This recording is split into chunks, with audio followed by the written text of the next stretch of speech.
Next आपके पास है grand canonical ensemble. In the canonical ensemble, we allowed the subsystem to exchange energy, but not the particles. In grand canonical ensemble, we consider a subsystem S which can exchange particles and energy with reservoir. The total system T which including subsystem and the reservoir. अच्छा, आपके पास जो canonical ensemble था उसमें हमने क्या consider किया था, उसको हमने ऐसे कंसिडर किया था कि ये हमारे पास कैनोनिकल एंसेंबल था और उसके अंदर जो है सब सिस्टम था और सब सिस्टम के पास 7 रिजर्वायर था और ये आपस में कनेक्टेड थे, ठीक है. और इसके बीच में एनर्जी जो हो रही थी वो क्या हो रही थी, एक्सचेंज हो रही थी, एनर्जी फ्लक्चुएट कर रही थी, यानी इस सब सिस्टम और रिजर्वायर के बीच में चेंज हो रही थी. ये हमारे पास जो है कैनोनिकल एंसेंबल में हो रहा था, ठीक है.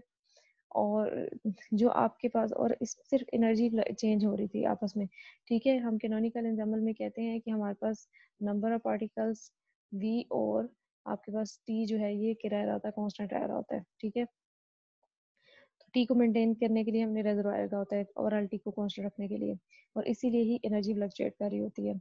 अब जो आपके पास ग्रैंड कैनोनिकल एंसेंबल है, इसमें हमने क्या कहा है, इसमें हमारे पास जो है वो ना सिर्फ एनर्जी बल्कि नंबर ऑफ पार्टिकल्स भी जो है वो भी क्या करेंगे, चेंज हो रहे होंगे, वो भी क्या कर रहे होंगे, एक्सचेंज हो रहे होंगे सब सिस्टम और रिजर्वायर के बीच में. तो ग्रैंड कैनोनिकल एंसेंबल आपके पास क्या होगा, इसमें भी अगेन हम एक सब सिस्टम कंसीडर करेंगे जो क्या करेगा, एक्सचेंज करेगा particles and energy with reservoir, reservoir के साथ करेगा. टोटल सिस्टम टी विच इंक्लूडिंग सब system and the reservoir. Total system में हमारे पास क्या क्या होगा, टोटल सिस्टम अगेन हम ऐसे ही बनाएंगे जिसमें हमारे पास सब सिस्टम भी होगा और रिजर्वायर होगा, लेकिन इसमें इस दफा आपके पास number of particles plus energy दोनों एक्सचेंज हो रहे होंगे, सिर्फ एनर्जी एक्सचेंज नहीं हो रही होगी, हमने उसकी वॉल्स ऐसी बनाई होंगी. Energy will exchange according to the temperature. Number of particle is related with chemical potential. तो एनर्जी तो आपको पता है कि आपके पास टेम्परेचर के अकॉर्डिंग, टेम्परेचर को मेंटेन करने के लिए आपके पास जो है एनर्जी का एक्सचेंज हो रहा होगा रिजर्वायर और सब सिस्टम के बीच में. नंबर ऑफ पार्टिकल्स आपके पास जो है वो कैसे एक्सचेंज हो रहेंगे वो डिपेंड करेगा केमिकल पोटेंशियल पे. If chemical potential is large of the system then particle will move to the reservoir. अगर सिस्टम का आपके पास केमिकल पोटेंशियल ज्यादा होगा तो नंबर ऑफ पार्टिकल्स मूव करके रिजर्वायर की तरफ मूव कर जाएंगे.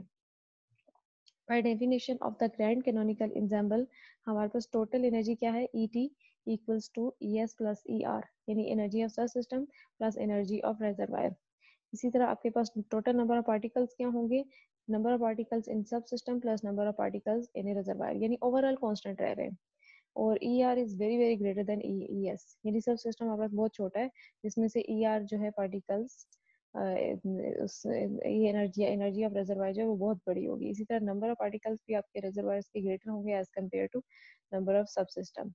ये आपके पास हीट रिजर्वायर है, ये पार्टिकल रिजर्वायर है जिसमें केमिकल पोटेंशियल रखा हुआ है. और आपके पास ये ई टू मेक कांस्टेंट टी, यानी ई एनर्जी का फ्लक्चुएट हो रहा है ताकि टेम्परेचर को कांस्टेंट रखा जा सके ओवरऑल सिस्टम का. इसी तरह एन को एक्सचेंज किया जा रहा है टू मेक यूज कांस्टेंट, यानी आपके पास केमिकल पोटेंशियल को कांस्टेंट रखने के लिए. अच्छा, अब आप देखिए कि ये आपके पास सिस्टम है, ओवरऑल सिस्टम है जो आइसोलेटेड है, बाहर से कनेक्टेड नहीं है. अंदर उसके सब सिस्टम है और क्या है, रिजर्वायर है. ये टोटल एनर्जी है. ये आपके पास जो सब सिस्टम है इसकी आपके पास एनर्जी और नंबर ऑफ पार्टिकल्स हैं, और ये टोटल सिस्टम के क्या है, आपके पास एनर्जी और नंबर ऑफ पार्टिकल्स हैं. ये रिजर्वायर के और ये टोटल के आपके पास एनर्जी और नंबर ऑफ पार्टिकल्स हैं, ईटी और एनटी. अब इसमें भी हम देखेंगे कि हमारे पास प्रोबेबिलिटी क्या है कि phase point of total system is an element of value del gamma. No for microcanonical ensemble हमें पता था कि प्रोबेबिलिटी क्या थी, d omega is proportional to d tau थी, ठीक है. और प्रोपोर्शनल साइन को खत्म करें तो सी डी ई डी टॉ और थी, और ये तब थी जब एनर्जी रेंज में हो, अदरवाइज जीरो प्रोबेबिलिटी थी. विद इन एनर्जी रेंज ही आपके पास प्रोबेबिलिटी होगी कि वो कोई फेज पर लाई कर रहा है. ग्रैंड कैनोनिकल एंसेंबल में आप कैसे बताएंगे, d gamma T is equals to d gamma R d gamma S, ठीक है. और डी गैमा आर किस पे डिपेंड कर रहा है, number of particles in are पे, और डी गैमा एस किस पे डिपेंड कर रहा है, नंबर ऑफ पार्टिकल्स इन सब सिस्टम पे डिपेंड कर रहा है. और आपके पास इसकी प्रोबेबिलिटी क्या हो जाएगी, d gamma T equals to C d gamma S और डी गैमा आर. इसे आप एक इक्वेशन 1 कह देंगे. This is because if the region of the phase space is accessible but otherwise, यानी accessible region होगा जो आपके पास जिसमें नंबर ऑफ फेस पॉइंट होने के चांसेस है, प्रोबेबिलिटी है, वो ये वाले होगा, और अदरवाइज आपके पास नॉन एक्सेसिबल रीजन जो होगा वो जीरो होगा. Thus the probability of that phase point of subsystem lies in del gamma s and phase point of reservoir lies in del gamma r is given by this. वो आपके पास ये probability आ गई. इस equation आप number 2 कह देंगे आप. Del gamma r आपके पास क्या है? Volume of the phase space of the reservoir है.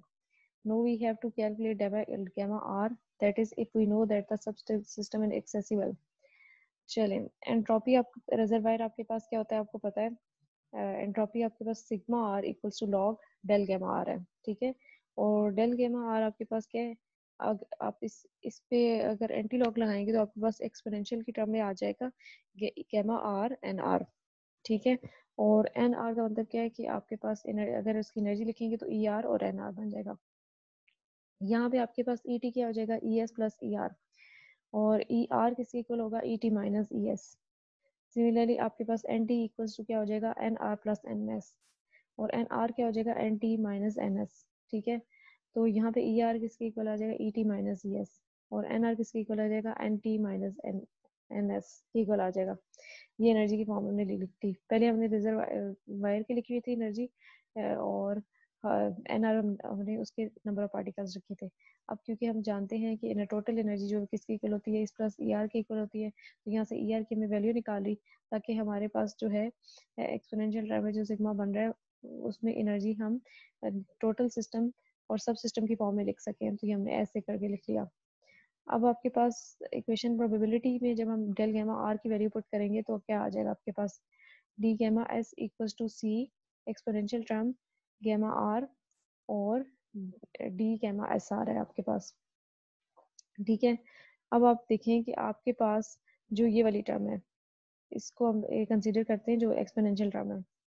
गैमा आर इज इक्वल, ये जो है इस फंक्शन किसका है, E T minus E S N T minus N S का. इस पे हम टेलर एक्सपेंशन लगाएंगे. तो टेलर एक्सपेंशन आपके पास क्या हो जाएगी, ये आपके पास गैमा आर है, तो ये ई टी इसकी आप देखें टेलर एक्सपेंशन आपके पास कैसे लग रही है. टेलर एक्सपेंशन होती है X plus H Y plus T.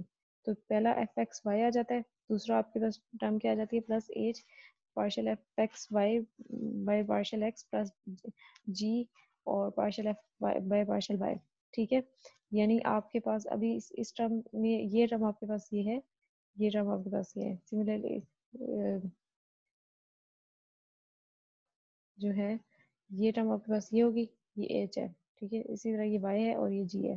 तो हम इसको एक्सपेंड करके लिखेंगे, हमारे पास क्या आ जाएगा, सिग्मा आर जो है वो ई टी एन टी बन जाएगा minus E S partial E R by partial E T और minus N S partial sigma R by partial N T बन जाएगा. ठीक है, टेलर एक्सपेंशन के अकॉर्डिंगली इसको एक्सपेंड कर लिया हमने. और उसके बाद आपके पास थर्मल इक्विलिब्रियम हमारे पास क्या होता है, 1/tau is equals to partial by partial E sigma का अगर आप ले, तो यहाँ पे पार्शियल बाय पार्शियल सिग्मा का ले रहे होंगे, लेकिन with respect to E R ले रहे होंगे और ले भी रहे होंगे हम सिग्मा आर का. तो ये आपके पास बन जाएगा. और आपको पता है कि सिग्मा आर जो है वो बहुत बड़ा होता है सिग्मा एस से. ठीक है, यानी आपके पास टोटल एनर्जी जो है वो आपकी रिजर्वायर की बहुत ज़्यादा बड़ी होती है एज कम्पेयर टू सब सिस्टम. तो इसका मतलब है टोटल एनर्जी जो होगी वो रिजर्वायर की ऑलमोस्ट हम कहेंगे कि रिजर्वायर की एनर्जी के बराबर ही होगी जो हमारे पास टोटल एनर्जी पूरे सिस्टम की होगी. तो यहाँ पे हम पार्शियल ई सिग्मा आर पे पार्शियल ई टी से इसको कर सकते हैं रिप्लेस. और पार्टिकल इक्विलिब्रियम हमारे पास क्या होगा, ये हमारे पास थर्मल इक्विलिब्रियम था.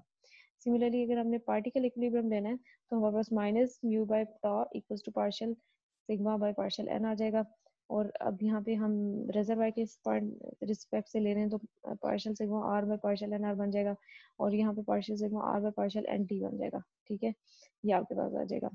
अब ये दोनों वैल्यूज आपने क्या करनी है, माइनस यू बाय टॉ, और ये आपके पास यहाँ पे देखें ये बन रही है आपके पास partial sigma R by partial and partial E T, ये आपके पास बन रही है. ठीक है, और ये partial sigma R by partial N T बन रही है. इनकी जगह हम वैल्यूज पुट कर देंगे तो आपके पास ये एक इक्वेशन बन जाएगी. और